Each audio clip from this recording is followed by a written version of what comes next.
When I was in training, I think the perfect consultant was someone who was at the top of their game, who knew everything in their specialty, who knew the answers to everything, to be honest. Somebody who cared about the patients, somebody who cared about the junior doctors, somebody who came to work and just did their job with the most amazing passion.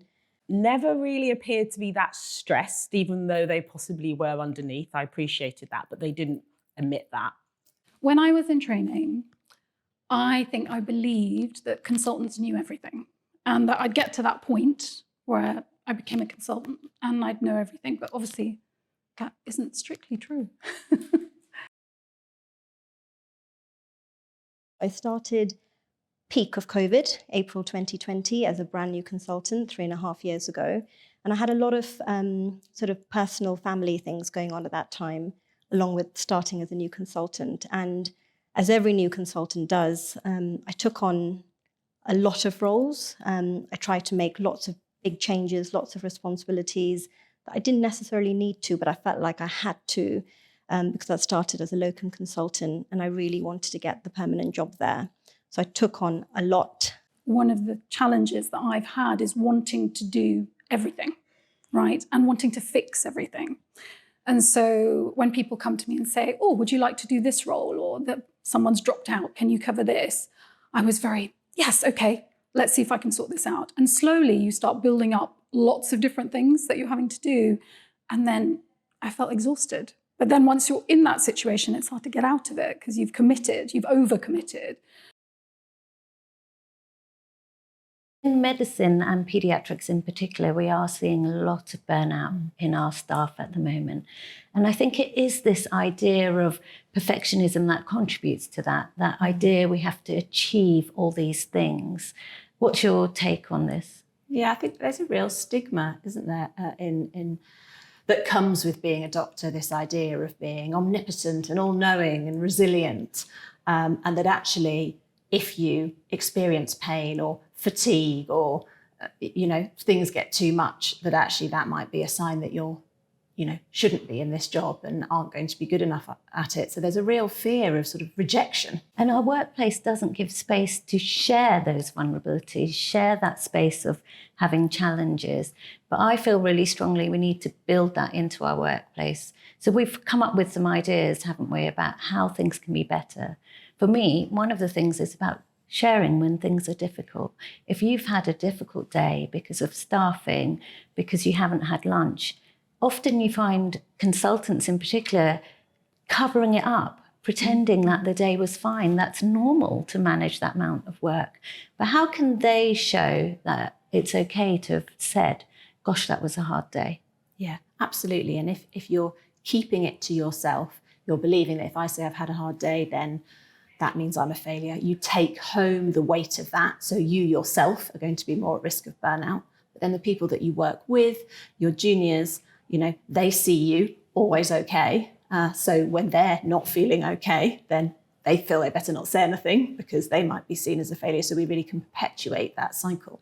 So actually role modelling when you have had difficult days instead of pretending the day was as you expected it to be. Yeah, and of course, the more we hide it, the more everyone around us keeps us on a pedestal of Superman or Superwoman. And actually being on that pedestal is not comfortable because we know inside we feel very different from that. So actually that can feel quite invalidating in that position, that everyone around thinks you've got it all sorted. And inside you're thinking, they don't know me at all. And that's quite lonely. So what we're saying today, we're giving people permission to be themselves, to be okay, to be enough, and to share when things are difficult.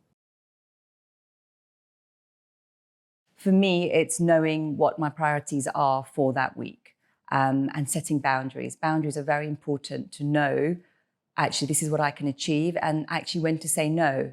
To say, for me, if I'm stressed about something, it's important to be open, speak to a colleague or find your ally, as they say, and say, actually, this is my limit for today, but how about you choose someone else to do this project?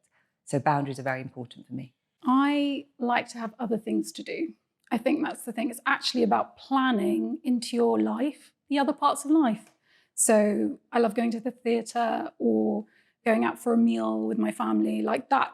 Those things are actually really important. They're not extras.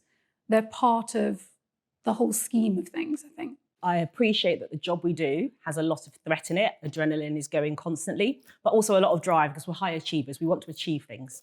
But living in that sort of balance is not good, and it leads to burnout. So I've really learned to reflect on the things that soothe me and the things that allow me to calm myself.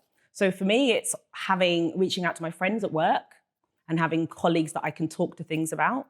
It's also about taking the time to reflect on the day ahead of me, the day after me, often on my commute to and from work.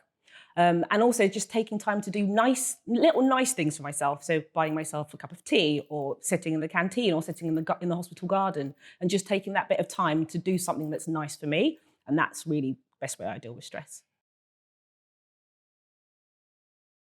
The best advice actually I was given by somebody I seeked out for some help for was about refilling my cup.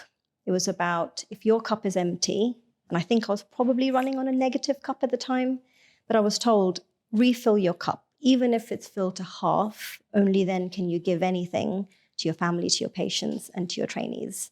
And I took that advice. I had to refill my cup. So my solution was to accept that I can't be perfect at everything, and being good enough at some of the projects will be enough. And actually, there's a really good example by, it was a British paediatrician called Donald Winnicott. And in the 1950s, he did some analysis on developmental work with children. And he said a good enough mother is better than a perfect mother. And I think that's what I took on. Actually, on these projects, I just need to be good enough. I don't need to be perfect. Take a step back. When you're asked something, take a step back and say, is this the best use of my time? Is this where I can make an impact? Will this be meaningful? Or is it just another thing on the to-do list? So my message to the new consultants out there is, you don't need to know everything. You have always got a friend you can ask. Don't put that pressure on yourself. Start slow and make your own path. So my message to the trainees would be, don't strive for perfection. It doesn't exist. However, I think you should strive for balance, and a balance between your strengths and weaknesses. So my message to training consultants would be, when you set a project or you have a task on your list, figure out what is good enough and say, that's my outcome. You don't need to be perfect for everything. So figure out what your good enough is, set your boundaries for that project, and accept that that is good enough. My message would be kind to yourself. Make time for the things that matter to you. Go beyond work for things that make you happy and joyful. It's important for that balance.